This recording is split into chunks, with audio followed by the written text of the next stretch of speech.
आज मध्यम वर्गीय लोग, आज निजी और सरकारी क्षेत्रों में काम कर रहे नौकरी पेशा लोग करोड़ों करोड़ों रोजगार खोने से रोजी रोटी को मोहताज हो गए हैं। और जिनके पास रोजगार है भी, उनकी तनख्वाहें 50 से 70% तक काट दी गई हैं। एक तरफ मोदी जी कहते हैं कि निजी क्षेत्र की नौकरियां ना निकाली जाएं, और दूसरी तरफ 113 लाख सरकारी कर्मचारियों का समेत फौज के जवानों के, उनका महंगाई भत्ता और पेंशनर्स का महंगाई राहत दोनों काट देते हैं। ऐसे में आज आवश्यकता है मिडिल क्लास यानी मध्यम वर्गीय लोग व नौकरी पेशा लोग, चाहे वो सरकारी क्षेत्र में हो या निजी क्षेत्र में हो, उनकी नौकरियों की बर्खास्तगी व तनख्वाह काटने पर संपूर्ण तौर से अंकुश लगे। और मोदी सरकार का ये दायित्व है कि वो इस बारे में जरूरी कदम उठाए। धन्यवाद। मौसमी पूछना चाहती है अगला सवाल। मौसमी। नमस्कार मौसमी जी, पूछिए।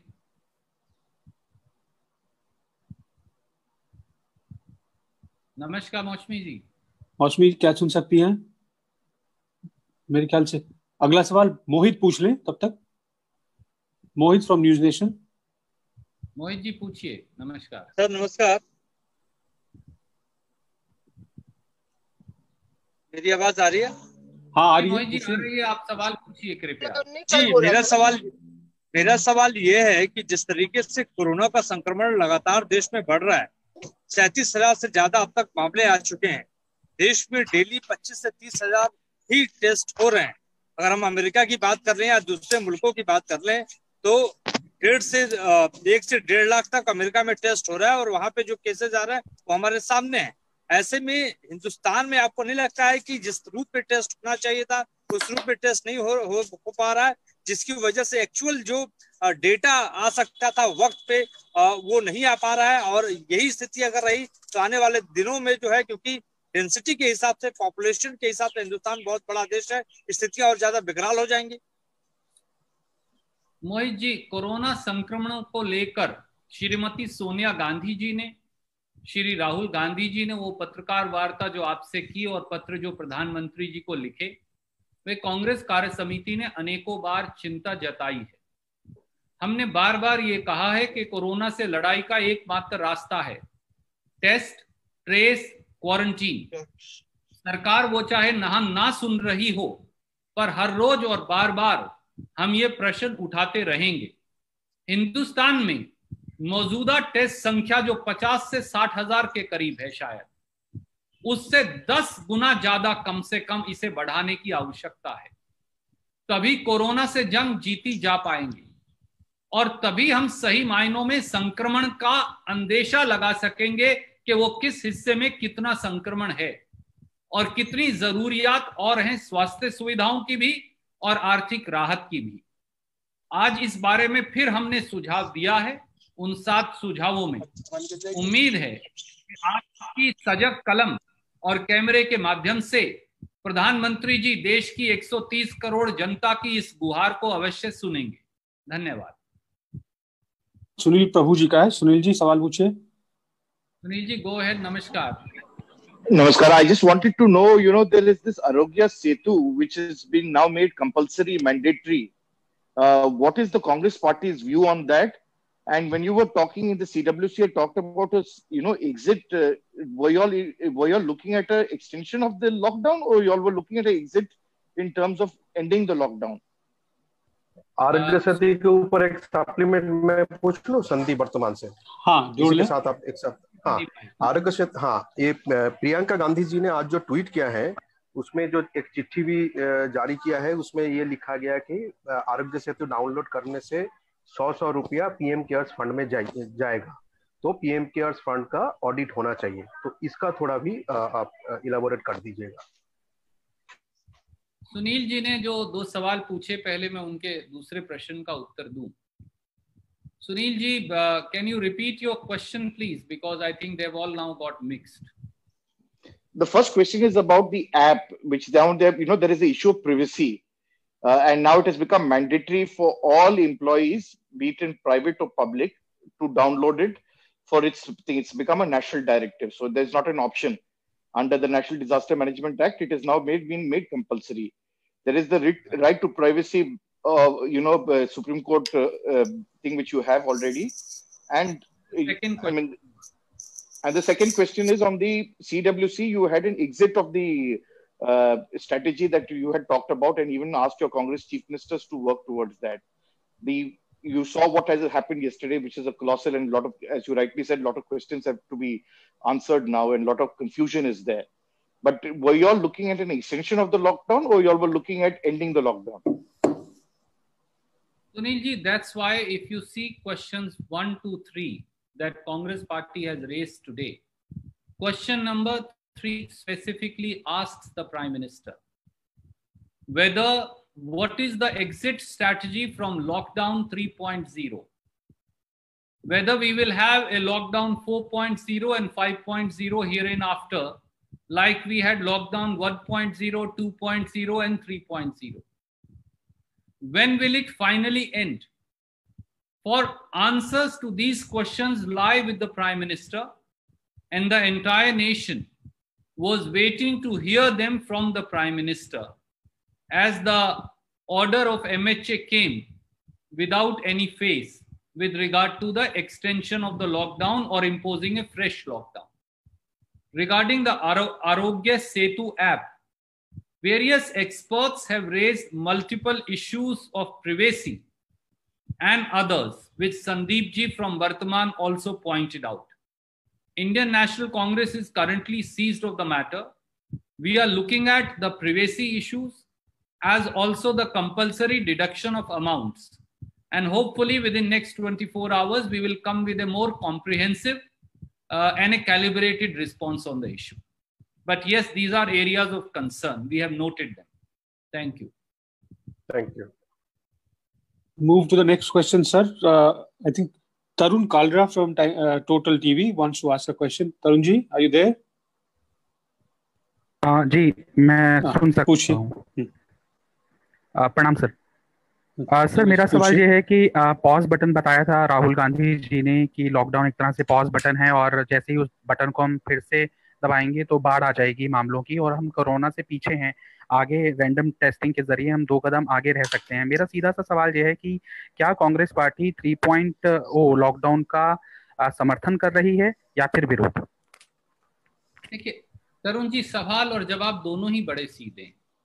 लॉकडाउन 3.0 लागू किया, कांग्रेस समेत बाकी ने भी स्वीकारा, परंतु सवाल ये है 21 दिन के लिए पहला लॉकडाउन लागू किया गया, उसके बाद दूसरा लॉकडाउन लागू किया गया, अब तीसरा लॉकडाउन लागू कर दिया गया। देश ये जानना चाहता है कि क्या ये फाइनल लॉकडाउन है और 17 मई 2020 के बाद लॉकडाउन देश से खत्म हो जाएगा और देश को सुचारू रूप से पटरी पर लाने के लिए निर्णायक कदम उठाए जाएंगे। यदि है तो इस लॉकडाउन 3.0 का क्या लक्ष्य है, क्या उद्देश्य है, क्या रणनीति है, क्या रास्ता है? शायद आपने अगर ये पत्रकार वार्ता पूरी सुनी हो तो आपके पूरे सवाल का जवाब इसके अंदर है। इसलिए प्रधानमंत्री जी को आगे आकर देश से ये साझा करना होगा कि लॉकडाउन से अब देश बाहर कैसे निकलेगा, या फिर देश को और लॉकडाउन 4.0 या 5.0 भी मिलने वाले हैं। इसका जवाब, सवाल सही है, मुझे लगता है कि जवाब प्रधानमंत्री जी को देना चाहिए। धन्यवाद। धन्यवाद सर। बिलाल काफी देर से इंतजार कर रहे हैं। बिलाल जी सवाल पूछिए। सर मेरा सवाल है कि राजस्थान सरकार की तरफ से जितने भी पेशावर वकील हैं उनको 5-5 हजार रुपए प्रतिमाह देने की बात कही है सरकार ने, उसके लिए आवेदन पत्र भी मांगे गए हैं। तो ये अपने आप में साबित करता है कि राजस्थान सरकार किस तरह से पेशावर वकीलों की आर्थिक स्थिति जो लॉकडाउन में उसके प्रति कितनी संवेदनशील है। लेकिन सभी राज्य सरकारें देश से निरंतर मांग कर रही हैं केंद्र सरकार से उनको आर्थिक पैकेज दिया जाए ताकि वो अपने राज्यों में आर्थिक संकट से लड़ सके। लेकिन मोदी जी निरंतर इस पे चुप है, कोई जवाब नहीं दे रहे। लोकतांत्रिक व्यवस्था में जब चुनी हुई सरकारों का मुखिया जब बात करता है और उनकी बात न सुनी जाए तो ये कहीं ना कहीं अपमान है देश राज्यों के मुख्यमंत्रियों का कांग्रेस को विपक्षी पार्टी होने के नाते सहयोगी दलों के साथ मोदी सरकार का खास तौर से इस टाइप की बात का वॉकआउट करना चाहिए या बायकॉट करना चाहिए? बिलाल जी, आज ना बॉयकॉट का समय है, ना वाद विवाद का, ना व्यक्तिगत विरोध का, ना राजनीतिक आरोप प्रत्यारोप का, ना इल्जामात का। आज समय है हाथ से हाथ पकड़ सही रास्ता दिखाने का और सही रास्ते पर चलने का, ताकि देश मिलकर कोरोना से जंग जीत सके। हाँ, मैं एक बात से सहमत हूं, और आपने देखा कि जब कांग्रेस के साथ सुझाव हमने दिए तो सबसे पहले हमने ये कहा कि श्रीमती सोनिया गांधी व श्री राहुल गांधी बार बार फाइनेंशियल राहत पैकेज पार्ट 2 की वकालत कर चुके हैं। अगर आप सुझाव नंबर 7 पढ़ेंगे तो उस सुझाव नंबर 7 में हमने फिर ये दोहराया कि केंद्रीय सरकार और प्रधानमंत्री जी फजूल खर्ची बंद करें। 20,000 करोड़ के सेंट्रल यानी सौंदर्यीकरण प्रोजेक्ट को आज रोककर ये पैसा कोरोना से लड़ाई में इस्तेमाल क्यों नहीं किया जा सकता? 1,10,000 करोड़ की बुलेट ट्रेन और 9,000 करोड़ के प्रधानमंत्री की यात्रा के लिए जहाज खरीदने पर रोक लगाकर ये पैसा कोरोना से जंग में क्यों नहीं इस्तेमाल किया जा सकता? भारत सरकार के अगर 30% फजूल खर्चों पर रोक लगे तो 2,60,000 करोड़ रुपया बच सकता है। ये पैसा इसमें से 1 लाख करोड़ प्रांतों को देकर कोरोना महामारी से आर्थिक और स्वास्थ्य की जंग लड़ी जा सकती है। मुझे लगता है कि हमारा कर्तव्य है जिम्मेवार विपक्ष के कि आप लोगों के माध्यम से सरकार को एक सजग प्रहरी के तौर पर आगाह करती रहे, और ये हम कर रहे हैं और करते रहेंगे। धन्यवाद। Thank you sir. अगला सवाल है आसिफ खान जी का, टीवी 100 से। आसिफ जी अनम्यूट करिए, हाँ पूछिए। सर मेरे 2-3 सवाल हैं। एक सवाल ये है कि जब कोरोना के मरीज लगातार बढ़ते जा रहे हैं, इसकी तादाद बढ़ रही है, तो क्या ऐसे हालातों में जो ग्रीन एरिया है, क्या वहां पर छूट देना ये ठीक है? और दूसरे राज्यों में जो मजदूर फंसे हैं, जो छात्र फंसे हैं, क्या उनको वहीं पर व्यवस्था नहीं की जाना चाहिए ताकि वो वहीं पर रुके, वहीं खाएं, वहीं पर रहें? क्या उनको अपने इलाके में भेजना ये जरूरी है? और मेरा एक सवाल ये है कि सर, पहले मैं आपके इन सवालों का जवाब दे दूं, एक बार इंतजार कर लें कृपया। देखिए, लाखों करोड़ों मजदूर छात्र हमारे देश के भिन्न भिन्न कोनों में फंसे हैं। उदाहरण के तौर पर कोटा राजस्थान में कितने छात्र फंसे हैं? भारतीय जनता पार्टी के एक नेता के बेटे के लिए तो नीतीश बाबू ने गाड़ी दी, परंतु बिहार के हजारों छात्रों के लिए यातायात का इंतजाम नहीं किया। इसलिए हमने 1 स्टेप सॉल्यूशन दिया है। केंद्र सरकार बगैर खर्चे के, बगैर टिकट के, बगैर किराए के स्पेशल सैनिटाइज ट्रेन खाना सहित डेस्टिनेशन टू डेस्टिनेशन चलाकर सभी मजदूरों, छात्रों और दूसरे लोगों को अपने अपने घर जाने का पुख्ता इंतजाम करे।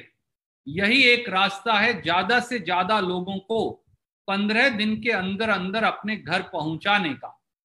इसी प्रकार से लाखों लोग हिंदुस्तान के विदेशों में फंसे हैं। आप देखिए, आए दिन कनाडा, अमेरिका, इंग्लैंड विशेष फ्लाइट्स चलाकर अमृतसर से, दिल्ली से, बेंगलोर से, देश के अलग अलग कोनों से अपने नागरिकों को अपने अपने देश वापस ले जा रहे हैं। तो भारत एयर इंडिया और दूसरी एयरलाइन के माध्यम से विदेशों में फंसे, खाड़ी के देशों में फंसे हमारे लाखों लोगों को वापस क्यों नहीं ला सकता? ये मानवीय कदम है, हम इसकी वकालत करते हैं और इसे निःशुल्क बगैर किसी फीस के किया जाना चाहिए। धन्यवाद। Pranav ji, can we conclude now? Sir, the last question, I reserve the right to the last question. Shilesh ji ने पूछा है लोकमत से, ये कल जो इवेंट है उसके संबंध में है। The army has been asked to do flower showering, lighting etc. to pay respect to doctors and others. On the other hand, they have been deprived of their basic needs like PPE kit, masks, etc. What do you think, in your opinion? A huge amount of money is being spent on this. आदरणीय मोदी जी, हम बड़ा हाथ जोड़कर विनम्रता से करेंगे। पूरा देश हमारे डॉक्टर, सिपाहियों, नर्सिस के लिए उन्होंने थाली बजाई, फिर ताली बजाई, फिर दिए जलाए, और ये बहादुरी की बात है कि हमारी सेना भी उन्हें सलाम करेगी।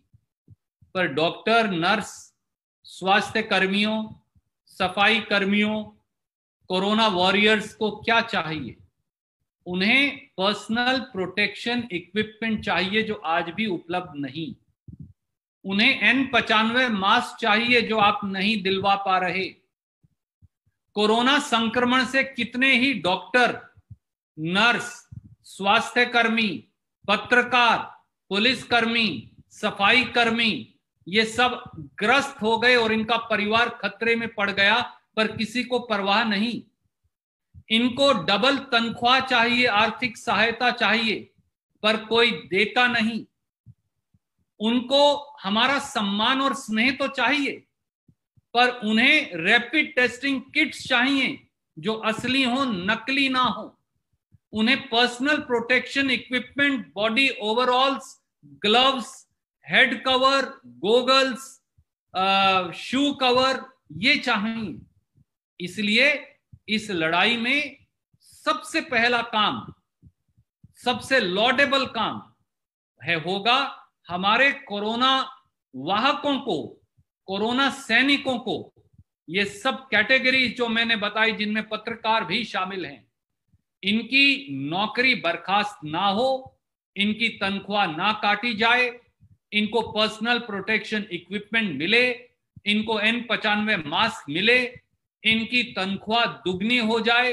अगर पूरा देश मिलकर और देश की सरकार ये सुनिश्चित कर दे तो ये सबसे बड़ी अनन्य सेवा होगी। धन्यवाद। सर, मौसमी वापस आ गई, अगर आप ले सकते हैं सवाल आखिरी। हाँ मौसमी जी बताइए प्लीज। सॉरी सर, थोड़ा नेटवर्क शायद प्रॉब्लम था। सर, उत्तर प्रदेश सरकार ने अभी निर्देश जारी किए हैं और जो केंद्र सरकार ने आदेश दिए हैं उसी के तहत कहा है कि 15 से 20 लाख को लोगों को रोजगार देने के लिए योजना तुरंत बनाई जाए। पीएम आवास योजना के तहत मनरेगा के कर्मचारियों, श्रमिकों को रोजगार दिया जाए और अपनी पीठ थपथपाई है जिस तरह से कोरोना से उत्तर प्रदेश सरकार ने जो हैंडलिंग की है। तो किस तरह से आप देखते हैं इस पूरे मसले को? और उत्तर प्रदेश क्योंकि वन ऑफ द हॉटस्पॉट्स है अपने आप में ही पूरा प्रदेश, क्या आप संतुष्ट हैं उनके निर्देश से? आदित्यनाथ जी पीठ तो अक्सर थपथपाते हैं, मशहूरी भी बहुत करवाते हैं, अखबार में खबरें भी बहुत छपवाते हैं, टेलीविजन पर समाचार भी बहुत चलवाते हैं, पर जमीनी हकीकत से अनेकों बार मुंह मोड़ लेते हैं। सबसे पहला काम उन्हें राजस्थान और छत्तीसगढ़, जो छत्तीसगढ़ उनका पड़ोसी प्रदेश है, उससे अनुसरण कर 35 किलो अनाज पहले हर गरीब के घर में भिजवाइए। सबसे बड़ी सेवा यही होगी। और आप तो योगी हैं, अपने आप को योगी कहते हैं। जन सेवा ही प्रभु की सेवा है। 7500 रुपया इन मजदूरों के खाते में डलवाइए, जैसा राजस्थान की सरकार ने 1500 रुपया और 2500 रुपया की 2 किस्तें डलवाई हैं। सब विधवाओं, अपंगों और उनके साथ साथ बुजुर्गों, उनको 3-3 महीने की पेंशन एडवांस में दीजिए। एमजी नरेगा का काम इस समय संभव नहीं, तो कम से कम 3 महीने का एमजी नरेगा के वेजेस उनके खाते में एडवांस में डलाइए। योगी जी, आदित्यनाथ जी, अजय सिंह बिष्ट जी, अगर आप ये काम करेंगे तो आगे बढ़कर हम सब आपकी तारीफ करेंगे। बातें बहुत हुई, थोड़ा काम कर दिखाइए। धन्यवाद।